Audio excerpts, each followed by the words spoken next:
Bonjour et bienvenue dans la quotidienne de School TV, l'émission qui vous raconte l'éducation au quotidien. Au sommaire, aujourd'hui, faut-il faire plus de dictées à l'école pour améliorer les compétences en langue des élèves? La proposition revient régulièrement sur le tapis, mais que dit la recherche? Eh bien, on va poser la question à Christophe Benzitoun, il est l'invité du Grand Oral. L'Anti-Sèche de Brandon Warrett. L'Anti-Sèche, vous le savez, c'est la façon dont l'actualité résonne dans les programmes actualités, anniversaires et programmes d'histoire. Souvenir pour les fans de la célèbre émission Les dossiers d'Interpol avec Pierre Bellemare. Si vous êtes un boomer comme moi, vous vous en souvenez.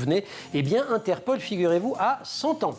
L'heure de la récré, toujours avec Brandon, et la sortie du deuxième tome de la superbe bande dessinée Le Monde de Sophie. On avait reçu d'ailleurs un de ses auteurs l'année dernière. Rendez-vous enfin avec Sandra Ferreira, notre diététicienne et nutritionniste pour Plateau Repas. Rentrée en fanfare, on va parler ketchup et mayonnaise. Et avec Sandra, il y a même une chance qu'à certaines conditions, on ait le droit d'en manger. Ça, c'est la diététique comme je l'aime. La quotidienne de School TV, c'est maintenant, c'est parti, Grand Oral. Je vous propose un petit quiz pour commencer. Quel ministre de l'Éducation nationale a préconisé que l'on fasse plus de dictées à l'école pour lutter contre la baisse du niveau en orthographe? Je vous donne le choix. Gilles de Robien, Xavier Darcos, Najat Vallaud-Belkacem, Jean-Michel Blanquer, Pape Ndiaye. Ok, j'arrête là. De toute façon, vous avez gagné. Il n'y a que des bonnes réponses dans cette liste qui couvre près de 20 ans d'histoire. Et j'aurais même pu remonter avant. Pourtant, rien ne dit que la dictée contribue à une meilleure maîtrise de la langue. Mais ça, pour le savoir, eh bien, il faut s'intéresser à ce que dit la recherche. On va le faire aujourd'hui avec Christophe Benzitoun. Christophe Benzitoun, bonjour. Bonjour. On est ravis de vous accueillir. Je les ai tous vérifiés, les ministres. Ils l'ont tous dit, mais je suis sûr qu'il y en avait avant.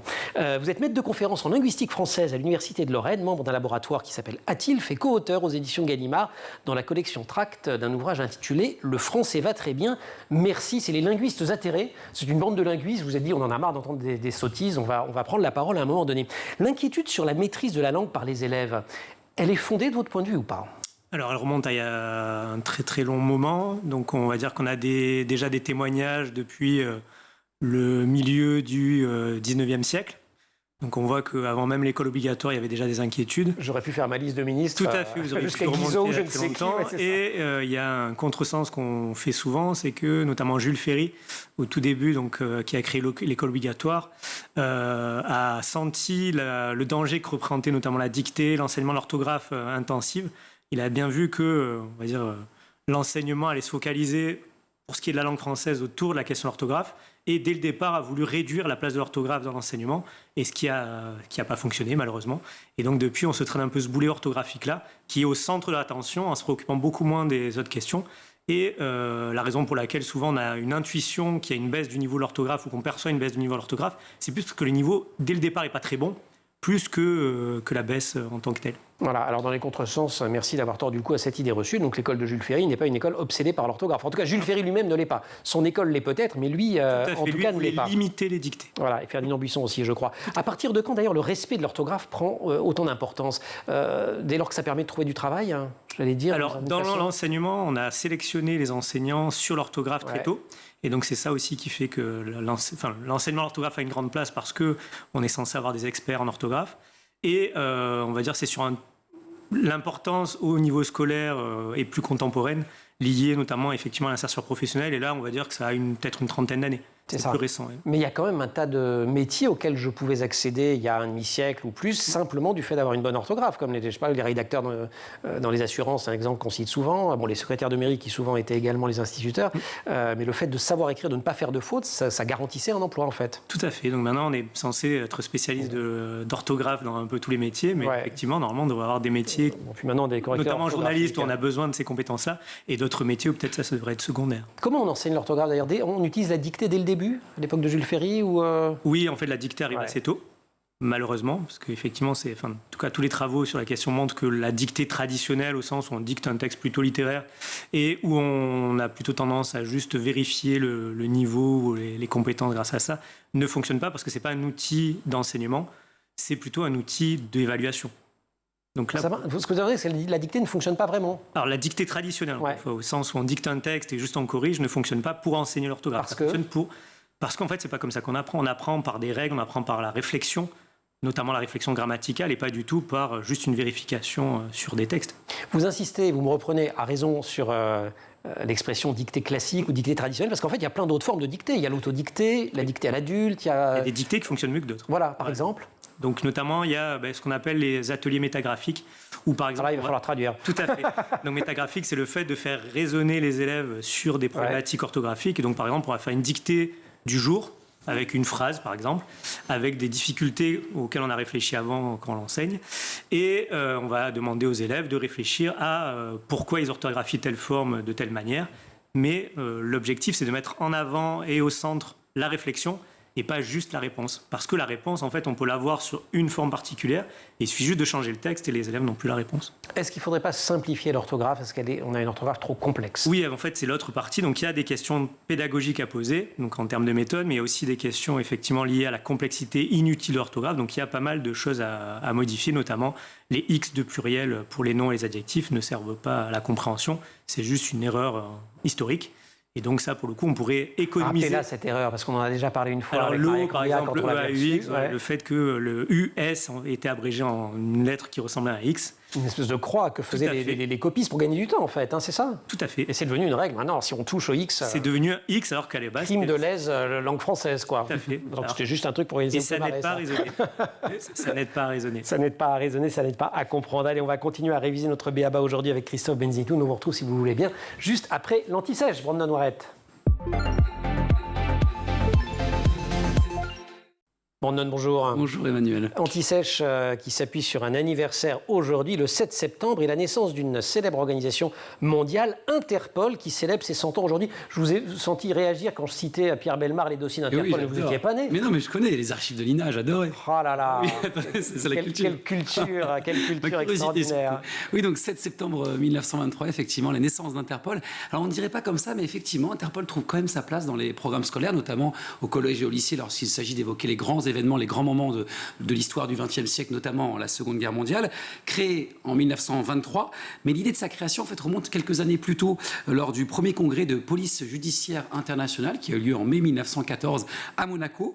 Et ce jour-là, c'est le prince Albert Ier qui réunit des juristes et des policiers venus de 24 pays du monde entier pour débattre sur la coopération internationale, la résolution des enquêtes et les techniques d'investigation. On est au printemps 1914, c'est un succès, mais juste après, la guerre est déclenchée, la Première Guerre mondiale. Le projet se relance après? Effectivement, quelques années plus tard, c'est un certain Johannes Schober qui relance cette idée d'un organe de police internationale. C'est le chef de la police autrichienne de Vienne. Il organise le deuxième congrès. On se retrouve, les pays fondateurs. Voilà, ce congrès de police judiciaire internationale à Vienne, toujours. 20 pays sont présents, sont réunis. On a la France, la Pologne, les États-Unis, le Japon, l'Égypte, bref, des pays d'un peu partout sur la planète. Et les participants décident de créer la CIPC. C'est la Commission internationale de la police criminelle, abrégée bien plus tard par Interpol. Et le siège est établi à Vienne. Et c'est Johannes Schober qui devient le président de cet organe. Dès le départ, on trouve encore ce qui fait un peu l'originalité et l'importance d'Interpol aujourd'hui, à savoir cette coopération policière entre les différentes polices nationales du monde entier pour rechercher des personnes. Elle publie déjà ses premières notices qui deviendront célèbres avec le temps. On leur donne des couleurs, non? Oui, notices jaunes pour la recherche de personnes disparues. Les notices rouges pour les personnes suspectées d'avoir commis, d'avoir exécuté quelqu'un ou recherché pour des choses criminelles. L'organisation a aussi pour mission de mettre en commun les différents fichiers d'empreintes digitales, et on crée aussi des bureaux pour la fausse monnaie et les faux passeports. Donc déjà, en 1923, on a ces informations-là. Organisation qui exige une coopération au niveau international. Or, parfois, les États cessent de coopérer, voire se font la guerre. J'imagine que l'histoire d'Interpol épouse les soubresauts de l'histoire. Ça n'a pas toujours été simple, quoi. Effectivement, son histoire n'est pas un long fleuve tranquille. Ouais. Elle évolue en fonction des événements internationaux, aussi des différentes recherches scientifiques et technologiques. Et à l'approche de la Seconde Guerre mondiale, Interpol, malheureusement, va payer le prix fort. Les nazis s'emparent de sa direction en 1938. Évidemment, la majorité des pays quittent le navire. On a encore quelques pays qui restent, notamment la Pologne. Ça s'accélère durant le second conflit mondial. En 1942, les nazis changent le siège. De Vienne, il va à Berlin. Et là, cette organisation commence à traquer les résistants et les juifs un peu partout en Europe. Il faut donc bien évidemment attendre la fin de la guerre pour que l'organisation renaisse. Et ça va être grâce à la France, la Belgique, le Royaume-Uni et les pays scandinaves, avec un premier siège à Paris. Effectivement, 7 pays qui sont réunis pour relancer cette organisation. Et avec cette refonte, le nombre de pays membres augmente considérablement. 20 membres fondateurs en 1923, 50 en 1955, 100 en 1967 et depuis 2021, c'est 195 membres. L'organisation prend son nom définitif d'Interpol en 1956 et son siège est transféré à Lyon en 1989. C'est toujours toujours le siège actuel. La devise d'Interpol depuis 1923, c'est « Relier les polices pour un monde plus sûr ». Aujourd'hui, on a plus de 66 000 notices rouges qui sont encore en cours de validité. Vous pouvez d'ailleurs les découvrir sur le site internet d'Interpol par pays et aussi par gravité. Vous avez des super loisirs. Oui, faites ce que vous voulez, si vous voulez. Non, mais c'est intéressant de voir en fonction des différents pays le nombre de potentiels criminels. Bon, parmi elles, malheureusement, seulement 6 926 notices rouges qui sont rendues publiques. D'accord. On a une dizaine de Français parmi les personnes recherchées. Parmi lesquels on a un certain Carlos Ghosn, ancien patron de Renault, qui est réfugié au Liban, c'est ça? Réfugié au Liban aujourd'hui. Enfin, autant qu'on le sache. Brandon, merci beaucoup. Avec grand plaisir. La récré dans quelques minutes. On va philosopher. Pour l'instant, langue française. Christophe Benzintoun, grand oral. Il n'y a pas que l'orthographe qui fait débat en France. On peut aussi s'empoigner sur l'évolution de l'enseignement de la grammaire. Souvenez-vous du débat sur le prédicat. Une polémique comme l'école française en voit surgir à intervalles réguliers. Rappelait alors Le Monde, une controverse déconnectée ou presque de ce qui se joue en classe, mais au retentissement médiatico-politique assuré. On était alors en 2017. Vous vous souvenez de la bataille du prédicat, Christophe? J'adore appeler ça la bataille du prédicat. Oui, c'est quoi le prédicat d'abord? Alors le prédicat, c'est un groupe formé du verbe et des compléments. D'accord. Voilà, donc c'était juste l'objectif au départ était. Donc quand je fais sujet, verbe, complément, c'est le morceau verbe, complément. Après le sujet, tout à fait. Super. Et donc qu'est-ce qu'on voulait en faire du prédicat? Alors l'objectif c'était d'avoir une vision en termes d'évolution des connaissances des élèves et de commencer en ne décortiquant pas le groupe verbe plus complément pour passer après au complément d'objet. Voilà, donc de passer en fait par étapes à l'école primaire. On commençait au primaire par dire il y a le sujet et puis ensuite il y a le verbe et son complément ou ses compléments, j'imagine. Et on décortiquera par la suite. Voilà, au moment où on voit notamment. C'était quoi le problème d'ailleurs? Il n'y en avait pas vraiment en fait. C'est comme souvent en fait, comme quand on veut faire des réformes de l'orthographe. Alors ce qu'il faut savoir, il n'y a pas de difficulté particulière, mais il y a souvent en fait par manque d'habitude ou parce qu'on va casser justement les habitudes, notamment héritées des grands-parents sur l'enseignement de l'orthographe, on va avoir tout de suite une levée de bouclier dès qu'on veut proposer un terme différent. Et ce qu'il faut savoir, c'est que notamment la notion de prédicat ne pose pas du tout de problème dans d'autres pays francophones comme la Belgique, la Suisse ou le Québec. Et ouais, mais en France, c'est un petit peu différent. Voilà. La grammaire, c'est quoi? C'est un peu le solfège de la littérature ou de la langue. C'est le solfège de la langue. D'une certaine façon, oui, mais il y a plusieurs. Enfin, on pourrait avoir plusieurs solfèges. C'est pas le cas en musique. Mais voilà, pour l'enseignement de la grammaire, enfin l'enseignement de la langue française, on pourrait avoir différents outils grammaticaux. C'est ça. Mais c'est vrai que dès qu'on touche à un terme ou dès qu'on veut en enlever un ou en supprimer un parce qu'il est plus précis, on a plus de difficultés. C'est pour ça que nous, on a l'habitude de dire Est-ce qu'on l'enseigne correctement? Est-ce qu'on enseigne de manière assez vivante la grammaire? Enfin, assez vivante. D'ailleurs, je ne sais pas, pardon pour cette expression qui est idiote, mais voilà, est-ce qu'on enseigne bien assez convaincante et est-ce qu'on arrive à faire rentrer les enfants? Qu'elle soit sans doute plus ludique. C'est ça. Voilà, donc de plus jouer sur la langue. Ouais. Et pour l'instant, il n'y a pas beaucoup de travaux, mais même je ne connais pas de travaux qui montrent que cet enseignement est efficace et plaît aux élèves. Que l'enseignement actuel fonctionne. Oui, que l'enseignement actuel fonctionne et qui plaît à la fois aux élèves et aux enseignants. A priori, les deux se plaignent. Tout le monde s'ennuie. Oui. Il y a des méthodes qui marchent pourtant. Oui, mais pas celle-là. Voilà, donc en fait, qu'est-ce qui marche comme je l'ai dit pour l'orthographe, c'est le sens.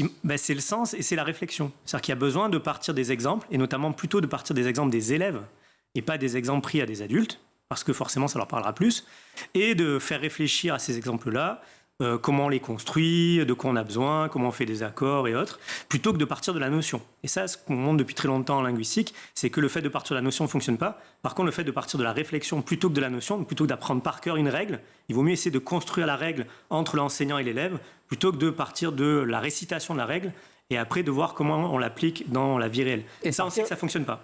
Et de partir des usages. Oui, tout à fait. Il faut partir plus des usages. Y compris d'usage vernaculaire ou d'usage du quotidien, de la manière dont on parle dans le quotidien, dans la cour de récré ou avec ses parents, etc. Voilà. Parce qu'évidemment, si vous donnez une phrase trop compliquée avec des mots trop compliqués à des enfants, il y aura tellement d'écran entre ce que vous vouliez lui enseigner et ce que l'enfant est capable de comprendre que la notion va passer à la trappe. Et on ne va pas se passionner tout de suite pour la grammaire. L'évolution des notions de grammaire, elle fait toujours débat. Vous dites, vous, en tant que linguiste, que finalement, c'est quand même rare que dans une science, on ne se réjouisse pas d'une évolution et qu'on veuille absolument la bloquer. Enfin, vous prenez des comparaisons c'est un peu comme si on enseignait encore que la Terre était plate. Oui, voilà. En fait, voilà, la grammaire, c'est pareil. En fait, ça fait très longtemps qu'on enseigne la grammaire de la même façon.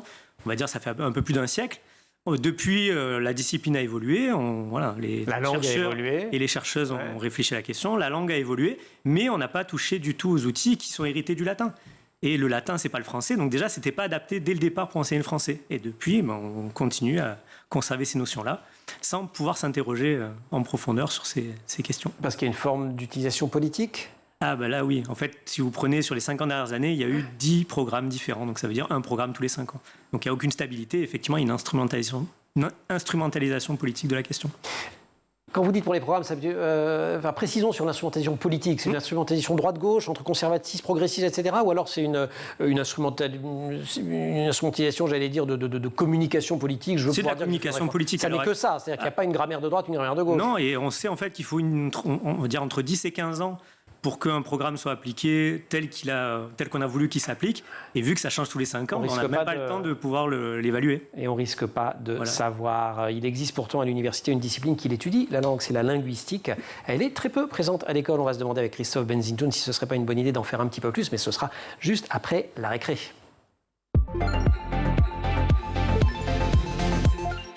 Brandon, rebonjour. Bonjour Emmanuel. On se retrouve pour la récré et en ce 7 septembre, vous nous parlez de la sortie d'un livre dont on a adoré le premier tome ici à la Quotidienne et c'est le 2e volume du Monde de Sophie, la philo de Descartes à nos jours chez Albin Michel. Vous êtes arrivé avec les 2 volumes. Mais oui. Il y a pas si moins, on va faire un duo, regardez. Vous aviez reçu déjà l'un des auteurs, voilà. Vincent Zabu.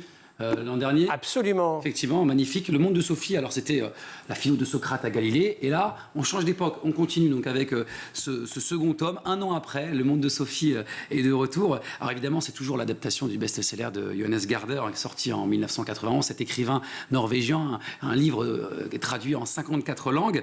Alors là, après avoir découvert donc, le Monde de Sophie, après avoir découvert ce Socrate et Galilée, là, on change d'époque. On va jusqu'à nos jours. Vraiment, on a tous les plus grands philosophes, les différentes pensée philosophique. Ça commence par Descartes, ensuite on a du Karl Marx, du Darwin, du Freud, on a du Voltaire, du Rousseau, on a aussi Albert Camus, on a Jean-Paul Sartre, Simone de Beauvoir, bref, tous les grands philosophes jusqu'il y a quelques années. C'est toujours aussi drôle ? Toujours aussi drôle, mais oui, il y a cette finesse justement, c'est ça, on l'a pas perdu justement. On pourrait se dire, bon, un nouveau tome, quelque chose de différent. Non, on retrouve cette finesse, cet humour et ces planches sont absolument magnifiques. Hein. On peut en montrer quelques-unes. Allez hop, je vous montre Freud. Et justement, ce qui est intéressant dans cet ouvrage, là encore une fois, c'est qu'on retrouve aussi beaucoup d'actualités. Il y a des références, Miss France notamment, les réseaux sociaux, et ça c'est très intéressant. C'est accessible à tous. C'est vrai que moi, la philosophie, ça m'a pas beaucoup passionné au lycée. J'avais pas un très bon professeur, donc forcément, j'étais un peu sceptique au départ.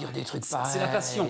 Le professeur n'était pas aussi passionné que d'autres, l'histoire notamment. C'est plutôt ça. Et effectivement, là, c'est très accessible à tous. Franchement, on apprend beaucoup de choses. On sort pas forcément expert en philosophie à la lecture de cette bande dessinée, mais on apprend beaucoup de choses. Ça sert de base pour ensuite approfondir d'autres connaissances. Donc voilà, ça sort chez Albin Michel.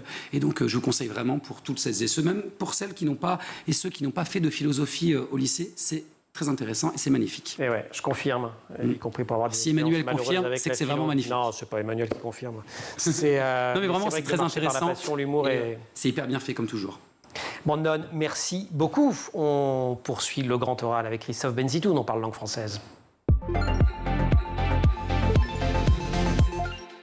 Je vous ai présenté en début d'émission Christophe Benzintoun comme maître de conférence en linguistique française à l'Université de Lorraine. Il l'est. En quoi la linguistique se distingue-t-elle de la grammaire ? Alors c'est une discipline dont l'objectif est la description de la langue et pas forcément son enseignement. Donc son enseignement, c'est un produit dérivé. Mais nous, notre objectif au départ, c'est vraiment de comprendre les mécanismes langagiers. Donc ça peut être l'interprétation, ça peut être la grammaire, ça peut être la syntaxe, donc comment on construit des phrases. Et même on remet en cause la notion de phrase, la notion de mot. Voilà, donc on descend à un niveau très profond, très précis, et c'est un peu comme la biologie. La biologie s'intéresse par exemple à l'étude des êtres vivants, et nous on va s'intéresser à la langue de la même manière. Donc vraiment, la langue qui est vivante, hein, si j'ai retenu quelque chose de la lecture du tract de chez Gallimard, le français, j'ai oublié le titre. Le français va très bien, merci. Tout à fait. Voilà, finalement je ne l'ai pas oublié. C'est un très bon titre. Le français va très bien, merci. Il y a cette idée qu'elle est vivante, la langue qu'elle évolue, et que les usages doivent la faire évoluer. Et c'est un point essentiel d'un point de vue linguistique, c'est la différence entre une faute et une évolution. C'est le statut qu'elle a auprès du public et de la société. Voilà, donc la différence, c'est le langage évolue en permanence. Donc on crée des mots nouveaux, des règles nouvelles, des constructions nouvelles. Soit ça tient un petit peu et ça devient une règle, enfin une évolution, soit ça reste une faute. Alors malheureusement, c'est plus compliqué que ça depuis pas mal de décennies parce qu'on a du mal à faire bouger. Donc historiquement, c'est comme ça que ça fonctionnait. Donc une forme apparaissait, une nouvelle règle apparaissait, elle passait dans l'usage et effectivement on l'entérinait au bout d'un certain temps, notamment donc, les institutions comme les dictionnaires ou l'Académie française. Et maintenant, ça fait, on va dire, un siècle et demi qu'on a du mal justement à faire coïncider la forme correcte et la forme qu'on utilise au quotidien. Donc à l'heure actuelle, ce n'est pas du tout les formes les plus fréquentes qu'on utilise qui sont considérées comme les formes normatives. Et petit à petit, en fait, il y a un écart de plus en plus grand entre le langage du quotidien qu'on utilise, qui évolue au quotidien, et les formes de référence qui sont restées figées il y a à peu près un siècle et demi. Donc les normes, ça renvoie vraiment à la notion d'usage. Vous relevez également dans le bouquin que souvent on fige l'emploi de la langue pour des motifs de domination sociale, de domination politique, de domination symbolique. C'est l'exemple dont on a déjà souvent parlé du masculin qui prime sur le féminin quand on veut le mettre au pluriel. En fait, ça raconte aussi l'ordre auquel on veut aboutir. Alors, entre autres, mais si on regarde, par exemple, ça fait très longtemps qu'il y a un décalage entre la langue qu'on utilise au quotidien, que ce soit à l'oral ou à l'écrit, et la langue enseignée à l'école ou considérée comme étant normative. Et si vous prenez, par exemple, le nœud de négation, d'accord, donc on dit souvent qu'en français, il y a une double négation avec le nœud plus l'adverbe négatif. En fait, depuis, alors on a des... Ne pas faire quelque chose, tout à fait, etc. Ne pas faire quelque chose ou je ne veux pas manger, pour la chronique de faim. Voilà, la mayonnaise ou le ketchup.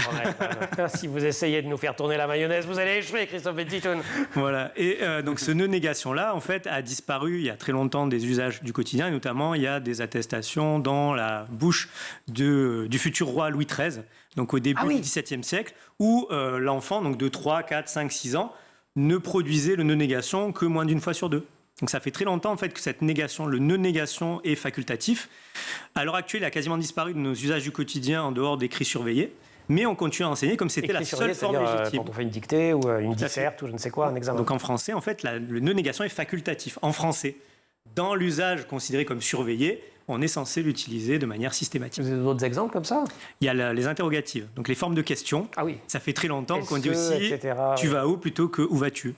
Voilà, dans l'usage du quotidien. Et quand je dis à l'heure actuelle, si par exemple vous prenez en dehors du plateau qu'on a aujourd'hui dans nos conversations courantes, un langage là on fait un peu attention à notre manière de parler, mais quand on ne se surveille pas, en fait, on a tendance à ne pas utiliser du tout où vas-tu. Et quand je dis pas du tout, c'est peut-être 1 ou 2% des questions qu'on pose. C'est vraiment très très peu fréquent en réalité. Et donc les enfants, dans leur usage du quotidien, ne connaissent pas cette tournure-là. Donc c'est pour ça qu'il faut sans doute l'enseigner à l'école, mais il faut partir du principe que c'est pas du tout dans leur compétence et leur connaissance au départ. Est-ce que justement d'introduire, comme je crois le font les Espagnols, et c'est une proposition dans le livre, plus de linguistique à l'école, dans les programmes, avec la grammaire, l'orthographe, etc., ce serait pas une façon justement de desserrer les taux et d'aider à réfléchir sur la langue et de rendre finalement cet enseignement plus ludique quand il ne l'est pas, ou quand on tombe sur des profs de philo comme ce pauvre Brandon qui n'a vraiment pas eu de chance, qui ne sont pas tout à fait à la hauteur. En fait, on... La vengeance est un plat. Oui, c'est ça. Glacial. Les outils grammaticaux, vous pouvez... La linguistique de l'enseigner dès l'école, pardon, c'est de la faute. Voilà, la linguistique, en fait, notamment des questions historiques d'histoire de la langue ou de savoir comment on fonctionne, et passer notamment par les registres de langue. C'est-à-dire que une des difficultés qu'on a, c'est de faire croire à des francophones qui connaissent déjà assez bien leur langue française quand ils arrivent à l'école, que la seule forme linguistique qui est légitime, c'est la forme qu'on leur enseigne à l'école. Alors que eux, en fait, dans leur usage du quotidien, à l'oral comme à l'écrit, c'est pas le cas. Donc ça serait bien déjà de partir du principe que ce qu'on appelle en linguistique la variation, il y a plusieurs manières de formuler la même chose en fonction des situations. Et on peut jouer avec, on peut jouer rédiger des textes en disant langage, c'est pas moi, populaire, ou alors au contraire en langage diplomatique ou que sais-je, et on comprend tout ça. Tout à fait. Mais est-ce que les enfants ne le maîtrisent pas de manière assez spontanée finalement? Parce qu'on repère ça notamment chez vos collègues qui s'intéressent à la production d'écrits par SMS, etc., où on voit bien qu'ils savent très bien qu'ils ne s'adressent pas de la même façon à leurs copains ou à leurs profs. Oui, ou à leurs non, mais voilà, ils ont cette compétence-là assez tôt. Et la difficulté de l'école, sans doute, c'est de donner justement plusieurs cordes à l'arc des enfants pour dire, voilà, tu as déjà une grande compétence pour t'exprimer avec tes camarades dans la cour d'école. Après, il y a différentes situations dans lesquelles on est censé utiliser d'autres formes linguistiques et justement de faire un lien entre les formes linguistiques qu'on utilise au quotidien et les différentes situations. Et la morale de l'histoire, elle est sur votre t-shirt. C'était mieux maintenant, et je rajouterais que finalement l'autre morale, c'est qu'il faut mieux viser une tête bien faite à une tête bien pleine. Tout à fait. Voilà, les deux étant encore mieux. Vous restez avec nous pour je vous sens très très attentif à la chronique. Oui, c'est ça, on est d'accord. Bon, non, il va falloir se moi, non, merci Manu. Mais il y a plein de choses à déguster en coulisses. Sandra Ferreira, Plateau Repas. Plateau Repas, c'est notre rendez-vous, c'est votre rendez-vous avec Sandra Ferreira. Sandra, bonjour. Bonjour Emmanuel. Ravi de vous revoir en cette rentrée. On attaque une nouvelle saison ensemble de Plateau Repas, cette chronique dédiée à l'art de bien manger, finalement, on peut l'appeler comme ça. C'est ça. Puis l'art de vivre tout court, l'art d'être heureux. Et vous allez nous parler pour la rentrée des sauces.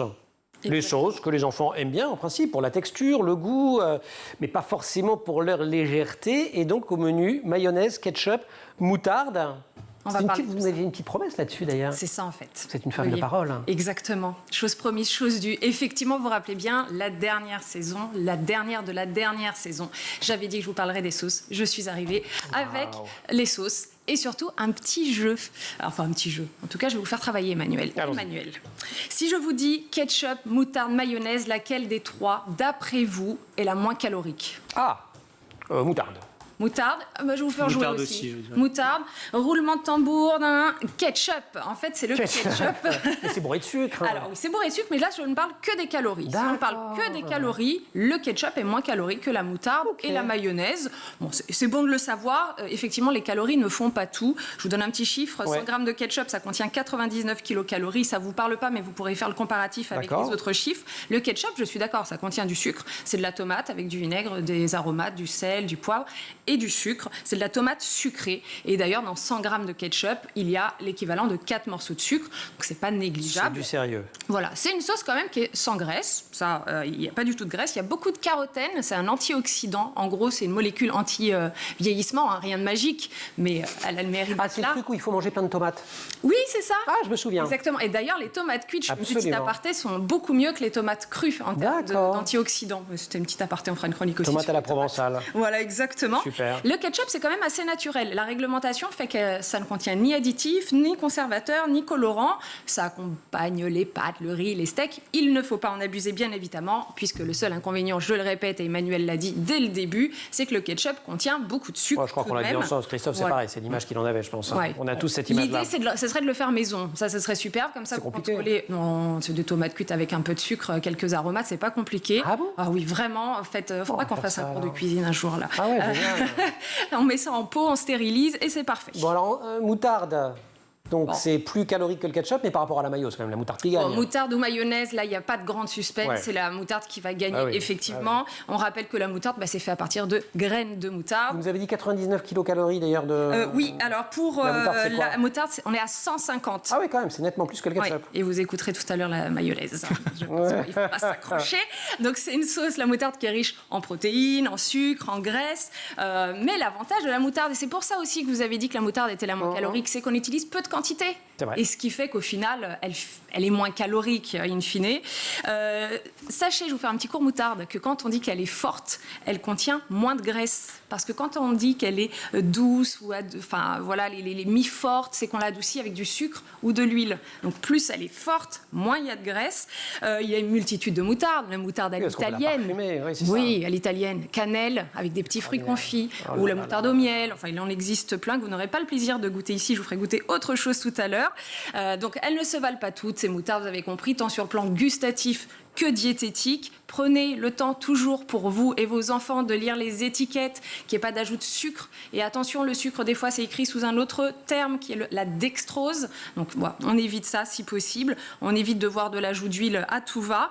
Et ce n'est pas tout. Alors là, c'est carrément un cours sur la moutarde. C'est que la moutarde, parfois, c'est écrit condiment. Vous allez... Et puis, c'est écrit condiment. C'est parce qu'il n'y a pas beaucoup de moutarde, de graines de moutarde dedans. Donc, c'est encore moins intéressant. Et moutarde de Dijon, c'est une garantie de qualité? Moutarde de Dijon, c'est une garantie... Pas du tout qu'elle vient de Dijon. La phrase qui est un peu à l'envers. C'est pas une AOP. C'est pas grave, vous validez des phrases comme ça. C'est pas mal. C'est validé par l'usage. L'Université de Lorraine est d'accord. Nous sommes bien. C'est pas une appellation d'origine protégée, Dijon. Si vous en voulez une, il faut prendre la moutarde de Bourgogne. Là, on est sûr que ça vient de Bourgogne. Ok, bon, on termine avec la mayo là quand même. Oui, alors combien de calories? 700. 700 pour 100 grammes. Alors je ne vous souhaite pas d'en prendre 100 grammes par jour. 75% de gras. La moutarde, c'est de l'huile, du jaune d'œuf. Vous l'avez peut-être déjà fait avec un peu de moutarde, etc. Non, jamais. Non, jamais. Mais la moutarde, ça ne veut pas dire qu'il ne faut pas en manger. C'est juste qu'il faut avoir conscience que la mayonnaise, c'est très gras. J'ai dit la moutarde. Vous voyez, la mayonnaise. C'est très gras. C'est un lapsus révélateur. Et ça, c'est quoi? Alors, ça c'est de la mayonnaise? Ça, c'est la mayonnaise allégée à la manière de Sandra. C'est vous qui l'avez faite? Oui, c'est moi qui l'ai faite avec tout mon cœur, avec 2 cuillères, vous avez compris. Alors, elle est très légère. Goûtez. Elle est légère au sens où... On va pas se mélanger les cuillères parce que le Covid revient. Je vous dis tout de suite ce qu'il y a dedans. 3 jaunes d'œufs cuits avec une cuillère à café de moutarde et du fromage blanc, poivre et sel. Et c'est tout. On va dire que c'est un substitut de mayonnaise qui peut être sympa pour les enfants et beaucoup moins calorique. Au nez, c'est très bien. C'est très bon. Et je suis pas fan de mayonnaise. Ça fait illusion. Oui. Ça fait illusion. Voilà, tout est. Moi, je dis que sur des œufs maillots, si ça permet d'en manger plus, ah oui, ça complètement. fonctionne. Oui, ça fonctionne complètement. Génial. Comme quoi, on peut faire des sauces un peu Elle est différentes. extraordinaire. Hein. Bon, elle a une maîtrise de langue française un petit peu douteuse par moment, mais validée par l'Université de Lorraine, donc c'est pas grave. C'est ça. Sandra, pardon, je vous taquine. Mais non. Merci mille fois pour ces recettes. Merci d'avoir tenu parole. On se retrouvera la semaine prochaine. Christophe, merci beaucoup. Je redonne le titre du petit bouquin qui est sorti dans la collection Tract. Le français va très bien. Merci. Ce sont les linguistes atterrés qui le disent. Et c'est chez Gallimard. Merci beaucoup également à toute l'équipe de l'émission.